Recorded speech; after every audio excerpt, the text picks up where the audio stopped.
Thank you, Mr. Toastmaster, fellow Toastmasters, and most welcome guests. My speech tonight, Jungle Justice, the Aluu 4, is more about awareness than storytelling. Its aim is to show us the dangerous nature of human minds in certain, or human behavior rather, in certain conditions. Now, the words jungle justice should not be confused in any way with maybe a court of law situated in a jungle somewhere presiding over cases. No, that's far from it.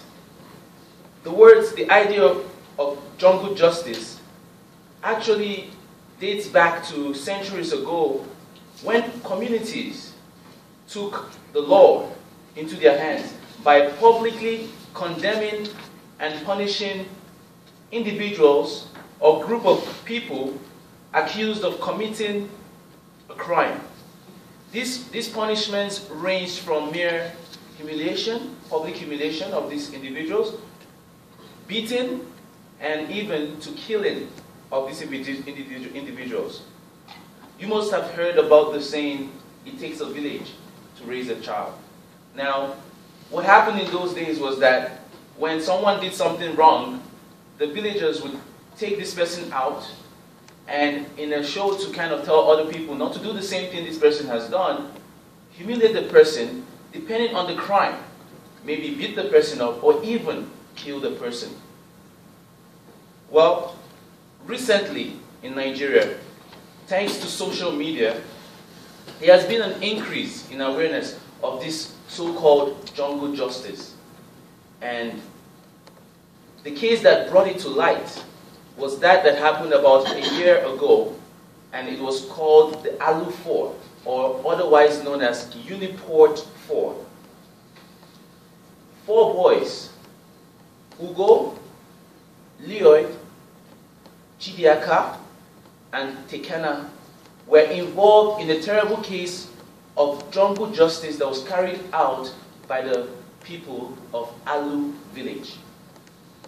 Aluu village is a village located in the southeastern part of Nigeria, just close by the riverine areas where you know the oil comes from. If you know about Nigeria, these are the areas where oil comes from. And this university was situated, or is situated, just close by this village. And these 4 boys were students of this university. Now, it was gathered from a source that Lloyd and Hugo, 2 of the boys, were cousins. Hugo was being owed money by an indigent of Aluu village. Now, he was known as Tipsy. That was his nickname. And he had gone to meet a fearless university student. He was kind of known as Mr. Fearless Guy because everyone in the university feared this guy, Hugo, who was being owed some money, went to meet. So he went to meet this guy to ask him for help to collect his money back from this indigent who was owing him money and had vowed not to pay him back. So this friend joined Hugo and his cousin, Lloyd, to go get the money, in agreement that when they do collect the money, he will get a cut. And that was fine. As they were going, they went along with their roommate. His name was Chidiaka. And as they were also going to the place to go meet this debtor, another person, Tekena, who knew nothing about what was happening, joined in the trip, just to increase the hype, so to say, as young juvenile boys would say.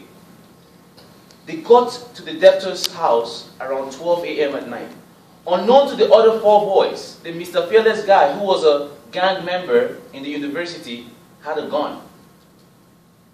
When they kind of confronted this debtor, who also came out to fight them, they began to fight, kind of. And a neighbor of this guy who was being confronted heard this commotion out there and came out screaming and started shouting, "Thieves, thieves!" And as she screamed, some bad boys in the area heard, and they were rival groups to this Mr. Fearless Guy who joined these 4 boys to go get this money from that indigent of Aluu village. When these guys came, they began to confront the 5 boys, because now they were 5. And as they began to confront them, they called on the vigilante group in the village to come help, that there were thieves in the village trying to steal from one of their neighbors. The guy called Mr. Fearless Guy pulled out his gun to scare the villagers and was able to escape, leaving those 4 boys, those 4 young boys, in the hands of the villagers. They tried their best to explain their innocence, to explain the situation that was just happening, because at that moment they were being outnumbered by the villagers. Well, it all fell on deaf ears as the villagers decided that they were thieves and they will be condemned to death. They beat them mercilessly. They were paraded naked around the village. They cried, young boys crying for their life, and no one was there to help them. At a point, their screams got louder. The villagers kept screaming and screaming, and basically condemning them because of what they thought they had done, because they were now being taught as being thieves. Used car tires were thrown on their body, naked on the floor, and I couldn't even watch the whole video because it was so heartbreaking. And gas was poured. As they were crying, gas was poured and they were lighted. The video showed them crying in fire, dying as the villagers watched. And these boys, young boys, first year, second year students of University of Port Harcourt, died. When you hear stories like this, it shows you the extent of the development of the human race. Unfortunately, our situation back home is so bad that even the justice system is not well equipped to help people who are accused of committing crimes. Those who were accused of killing these 4 boys are walking today free in the city. I personally was just very heartbroken when I saw this, that I couldn't even watch everything, and I just couldn't help but weep for the nation, because not just a few weeks ago, actually, this same situation happened again, but the lucky thing was these people were not killed. My hope is that, personally, my hope is that there will be an end to this, and hopefully justice will begin to take its due course in my country, Nigeria. Thank you, Mr. Toastmaster.